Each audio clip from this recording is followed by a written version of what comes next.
36 días, de que no puede llegar el diálogo y que se van sumando algunas voces. Y la ministra del área está con nosotros, ministra de Salud, Ariana Campero. Ministra, una jornada complicada de ida y venida de cartas. Estaba con nosotros hasta instantes el ministro René Martínez, con una carta que se les envió de respuesta. No llega el diálogo. Buenas noches. Buenas noches, Priscila. Buenas noches a quienes nos escuchan. Evidentemente ya hizo una importante aclaración el ministro de la Presidencia, dando antecedentes, haciendo análisis, también desde el punto de vista jurídico, al ser el abogado. Y político también, Y ¿no? político también, al ser el ministro de la Presidencia, dando explicaciones que considero como eje central debe circundar alrededor de él la Constitución política del Estado en el concepto de la salud como un derecho fundamental, ¿no? Y yo estoy completamente segura que ninguna demanda sectorial puede privar a toda la población de acceder a un derecho fundamental. Y eso no quiere decir que se les cohíba el derecho a la huelga. O sea, el sector salud no es más que otros sectores. Tiene oportunidades, como lo está haciendo ahora, de hacer piquetes, de hacer bloqueos, de hacer marchas, incluso las marchas bastante discriminadoras en algún caso, en contra del presidente, en contra de la ministra. Pero más allá de eso, no se les está pidiendo que levanten sus piquetes de huelga de hambre, que dejen de marchar. Solo se les está pidiendo que abran la puerta a los enfermos, por un principio humanitario, después de 36 días, que se le dé un respiro al enfermo. Porque ¿qué es lo que está pasando hoy, Priscila? Dicen con carteles que están cerrando clínicas privadas. Eso es prácticamente errado. ¿Usted no cree que esté pasando? Al contrario, incluso hemos recibido alguna denuncia anónima, y hay que investigarlo evidentemente, de que en algunas consultas privadas se hubiera incluso duplicado los precios de las consultas. ¿Ah, sí? Y que obviamente al privado, cuando el sector público y de la seguridad social cierran sus puertas en todo el sistema de salud, quien va a recibir más es el privado. Solo les invito a los medios que vayan a estos... Hay en algunos edificios, espacios de policonsultorios, de especialidades, están saturadas. El privado no para, y son la mayoría los mismos profesionales de salud que trabajan en los otros subsectores, en el público como en la seguridad social. No digo todos, pero una gran mayoría. En el sector público, pero que trabajan en lo privado. Sí, que en estos días, evidentemente, toda la necesidad de la gente se va y se concentra en el subsector privado porque es su única opción. ¿Usted cree que este sector está ganando con esto? Y sí, definitivamente que sí. Ahora bien, no toda la población tiene acceso al privado. Y lo que por las que más pedimos, porque se abran los hospitales públicos y de seguridad social, es por la gente pobre. Hay gente pobre que no tiene para pagar una consulta 200, 300 bolivianos, solo la consulta. Entonces, hacemos un llamado a cumplir los principios éticos de nuestra profesión, de hacer respetar un derecho fundamental, que se siga manifestando en las calles, como lo hacen todos los demás sectores, que es el derecho también que puede tener cualquier otro sector. Pero no considero justo, nada justo, el hecho de cerrar la puerta a un hospital, a un enfermo. No se ve eso en ninguna parte del mundo. Hay otros países donde se les sanciona de manera directa, ¿no? Estos paros tan amplios definitivamente solo lastiman y castigan al enfermo. Ministra, quiero hacerle una pregunta, no como ministra, sino como doctora. Usted en alguna entrevista dijo, yo en algún momento terminaré de ser ministra y voy a volver a un hospital. Cuando a usted le toque ejercer su profesión y tenga este código, este artículo 205, ¿no va a tener temor? ¿Usted va a ejercer sin ningún temor? Sí, muy buena pregunta, Priscila, y la vuelvo a ratificar, como lo hice en otros medios. A diferencia del viejo Código Penal, el actual artículo 205 tiene excepciones que el viejo código no contaba y no contemplaba. ¿Qué decía el anterior? El anterior no tenía excepciones, de manera directa, no contaba con excepciones que exentan hacían excepciones a los profesionales de la responsabilidad penal. Por ejemplo, en el caso del 205, el parágrafo 4, inciso A, dice que en el caso concreto, si hubiera tenido influencia determinante en la producción del resultado, la carencia de medios técnicos indispensables y vinculados de manera directa con el ejercicio de la profesión. Punto y coma y sigue, ¿no? ¿A qué se refiere la carencia de medios técnicos? Falta de insumos, medicamentos. En el viejo Código Penal no había este parágrafo con este inciso.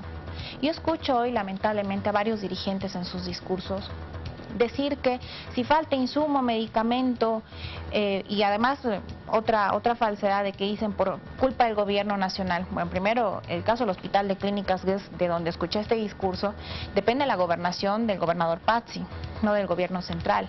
Y eso está en la Ley Marco Autonomías, artículo 81, en competencias exclusivas de las gobernaciones al respecto de salud. Pero además de eso, dicen los dirigentes, si falta insumos, medicamentos, va a ser la culpa del médico. Y eso es falso, porque eso es una conjetura total, porque en este parágrafo 4, inciso A, más bien le exenta al médico la responsabilidad penal. Cuando yo demuestro, pongo un ejemplo práctico y que se da frecuentemente en zonas rurales, periurbanas, etcétera. Una mujer puérpera, en un puerperio inmediato, es decir, que recién tuvo el parto, tuvo una retención placentaria y empieza una hemorragia. La mujer llega en un shock hipovolémico, descompensada, y si en mi centro de salud, en ejemplo, en una zona rural que trabaje yo como médica, no tengo el equipo de venoclisis, no tengo por lo menos una solución salina para hidratar inmediatamente a esa paciente y referirla y estabilizarla en el camino, no tiene por qué ser mi culpa, evidentemente. Y este parágrafo, pongo este ejemplo, nos protege de eso y nos exime de una responsabilidad penal. Ahora bien, haciendo un análisis también como profesional de la salud, cuando uno entra a estudiar medicina y en cualquier profesión de la salud también, sabes que vas a trabajar con vidas humanas y sabes que estás asumiendo una responsabilidad mucho mayor que incluso en otras profesiones, porque estás tratando con vidas. Y en todas partes del mundo se sanciona la negligencia. Ya el ministro de la Presidencia mostró un ejemplo diverso de códigos penales de otros países.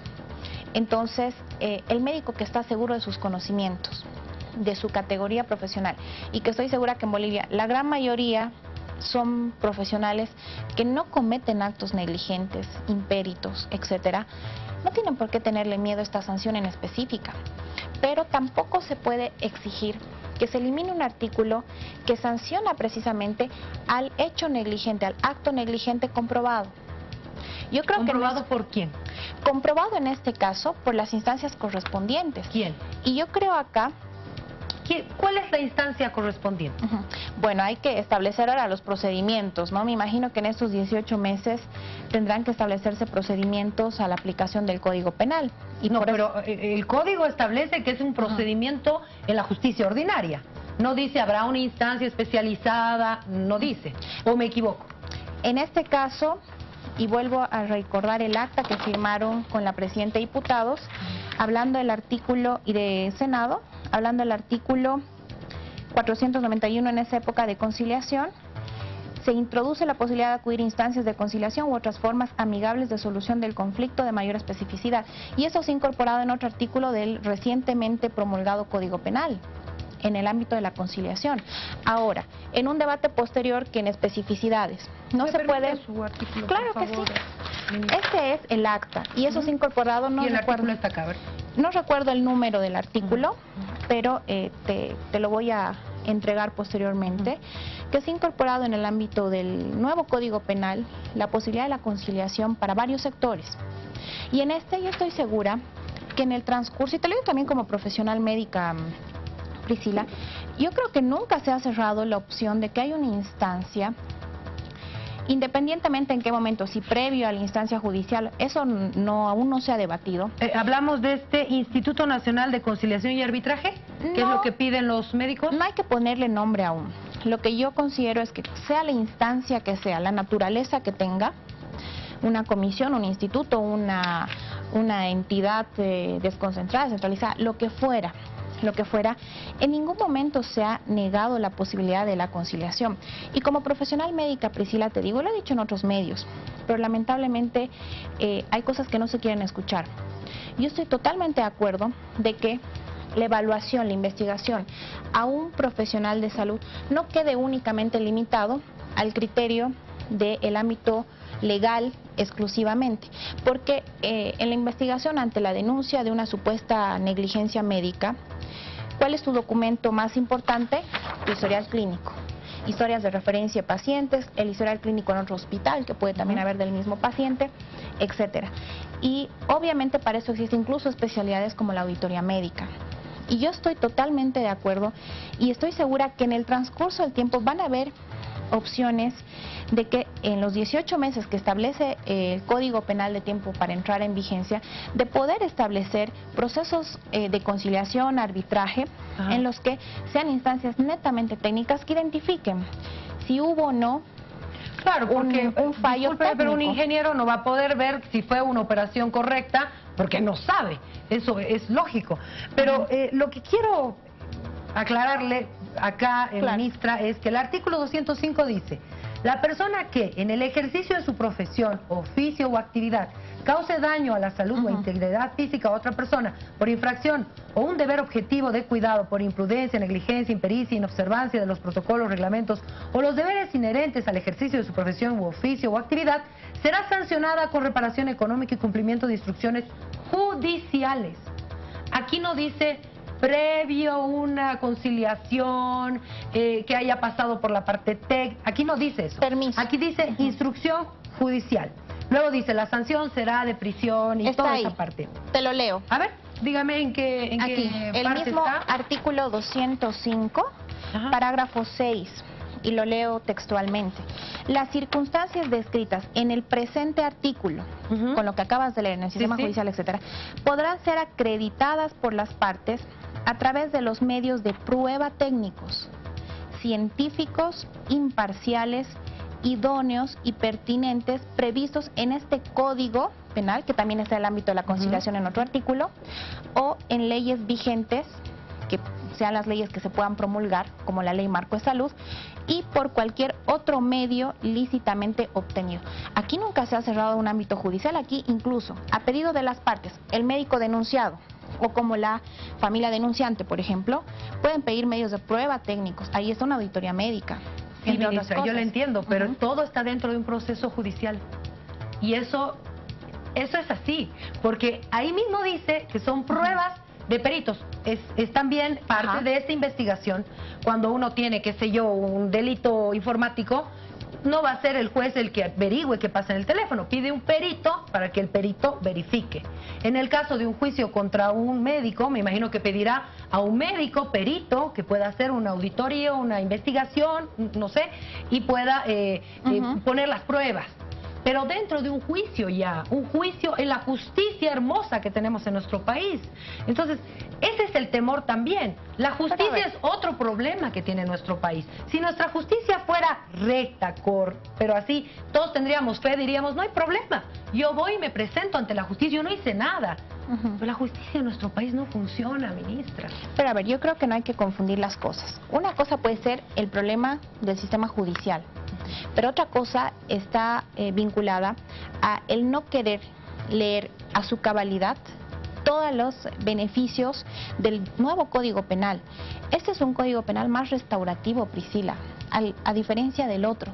Tiene muchas virtudes que incluso, y muchos candados que a lo largo del tiempo en su implementación, no soy abogada, pero bueno, todo lo que he ido escuchando y coordinando con la Asamblea Legislativa y sus abogados, nos permiten identificar que en el momento de su implementación del Código Penal, al ser un código nuevo, con una visión más restaurativa, pues va a permitir, y con las cadenas y candados que tiene este nuevo código, va a permitir eliminar de manera paulatina la chicanería, las extorsiones que se dan en el sistema judicial. Ahora bien, pero por el hecho de que la justicia no funciona, ¿qué es lo que está pasando?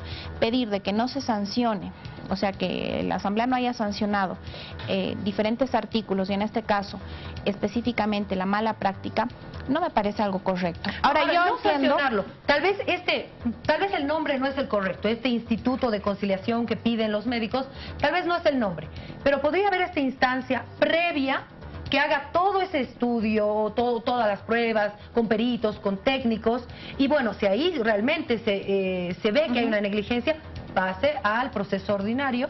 ¿Se podría hacer eso? En este caso, habría que evaluar cuáles son los espacios. El mismo ministro de la Presidencia hablaba que en el lapso de los 18 meses hay muchas opciones de evaluación y de debate. Incluso tenemos una propuesta que estoy segura que también saldrá desde el encuentro por la salud y la vida que ha lanzado el hermano presidente, de la Ley Marco de Salud. Y nosotros consideramos, y te digo como profesional de la salud, yo estoy completamente segura que los profesionales de salud también queremos que se nos evalúe e investigue en función de personas técnicas, profesionales de un alto nivel de conocimiento específico en el ámbito de auditorías médicas, de gestión de calidad, etcétera, etcétera. Imagínense que yo tenga que auditarlo a usted, yo no tengo idea de lo que es. Terminaré la idea, por favor, Priscila. Entonces, yo quisiera que se comprenda que nunca se han cerrado las puertas a que hayan instancias técnicas a identificar y evaluar realmente con los principios técnicos y con los profesionales idóneos e identificados la posibilidad de que el profesional de la salud no tenga que limitarse únicamente y exclusivamente a una evaluación solo por ámbitos fiscales, o sea, por profesionales del ámbito sino con legal. Técnicos, con gente que conoce. Evidentemente. Ahora, tampoco es decir que todos los que trabajan en fiscalía y las instancias dependientes son abogados. O sea, en el IDIF también hay médicos forenses. Claro, hay expertos en cada materia, también, ¿no? O sea, tampoco podemos cerrar la idea de que las investigaciones en la fiscalía se hacen únicamente por abogados y policías. El IDIF, y hemos coordinado varios temas para la aplicación de la 348, por ejemplo, tiene una gama de médicos forenses especializados, y ese mismo ejemplo se pone en otros ámbitos del sistema judicial, ¿no? Y yo creo y considero en ese sentido, Priscila, que es potable esta idea, y como profesional de salud lo ratifico. En ningún momento se ha cerrado la oportunidad y la opción de plantearlo en este sentido, pero el principal y la primera demanda del sector ha sido la eliminación del 205 de manera directa, lo que en sí es algo insostenible, y no pueden pedir a un Estado de ningún país que deje de legislar al respecto de la mala práctica. El ministro de la Presidencia hace rato mostró la normativa al respecto del Código Penal de España, de Argentina, de Ecuador, etcétera, y no puede eso dejar de estar legislado en Bolivia.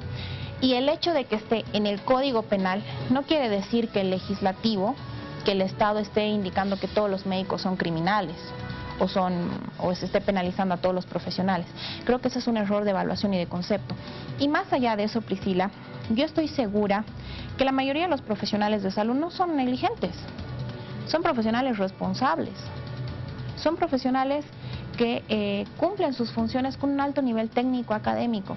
Y no habría por qué tener miedo a estas sanciones. Esto solo va a sancionar al que incurre en un acto negligente, ¿no? Y yo estoy segura que en ese entendido y en ese sentido no tiene por qué haber el temor, pero ratificando que todos los espacios y estas instancias de identificación técnica, de investigación técnica, como se le quiera llamar, no han sido en lo absoluto negadas y cerradas por el gobierno central. Más al contrario, como profesional médica, yo creo y considero que es importante hacer la evaluación de este punto al respecto, ¿no? Pero el pedir que se abrogue, que es el pedido central hoy de la dirigencia del sector, sobre todo la dirigencia médica, está pidiendo algo que engloba el dejar en desprotección a todo un grupo poblacional, al soberano, de aquellos pocos profesionales, poquísimos, que puedan cometer un acto negligente. Entonces, yo creo que hay que dirigir bien y hacer entender bien el concepto de lo que se está hablando. El Código Penal tiene más de 600 artículos, y estoy segura que en varios de los 600 artículos abren distintos espacios para poder ver de manera integral todo lo vinculado a las distintas sanciones. Por ejemplo, el viejo en una capacitación que hicieron los compañeros del Legislativo, habla de la inhabilitación, por ejemplo. Yo escuché hablar en varias redes sociales, te van a quitar el título. Y eso no es la inhabilitación. En España igual habla de inhabilitación. ¿Pero a qué se refiere la inhabilitación? A diferencia del viejo Código Penal, incluso este es mucho más benévolo. Porque la inhabilitación, en el caso del actual código, en otros parágrafos y artículos, habla de 2 años de inhabilitación. En el viejo Código Penal eran 5 años de inhabilitación. Y a diferencia del viejo Código Penal, la inhabilitación en el viejo código empezaba una vez cumplida la condena de años de prisión. Y recién empezaban los 5 años. En este actual Código Penal, en otros artículos y parágrafos, lo que indica es que solo son 2 años y empiezan a computarse desde el inicio incluso de la sanción en prisión. Es decir, que si el médico ha sido, en este caso, sancionado con 2 años, 3 años, empieza su primer año de prisión, ya empieza a contarse el tiempo de inhabilitación, a diferencia del viejo Código Penal. Pero estas virtudes nunca las han explicado de manera concreta. Sería interesante incluso, Priscila, que ustedes aquí en Cadena A, capaz con mayor conocimiento en la redacción de todo el Código Penal, puedan invitar también a los compañeros de la Asamblea Legislativa que han sido parte activa de la aprobación de artículo por artículo para identificar estas variantes que han sido en el lapso de estos 30 y tantos días malinterpretados. Bueno, definitivamente le vamos a tomar la palabra porque estos pequeños detalles que dicen del artículo son importantes. Me gusta y me quedo con esta posibilidad de que se puede hablar de esta parte previa a llegar a un juicio con gente técnica, experta, que pueda hacer un seguimiento, una auditoría a quienes saben del tema. Pero de verdad, ojalá se puedan sentar a dialogar por el bien de la ciudadanía, de los médicos, del sistema de salud. Gracias, ministra, por haber estado con nosotros. Muchísimas gracias y solo concluyo con eso que también queríamos informar. Esperemos que el encuentro de salud y por la salud y por la vida, que se va a hacer la convocatoria en próximos días. Va a ser pronto. Yo espero que sí. Sea un encuentro que permita transformar el sistema de salud.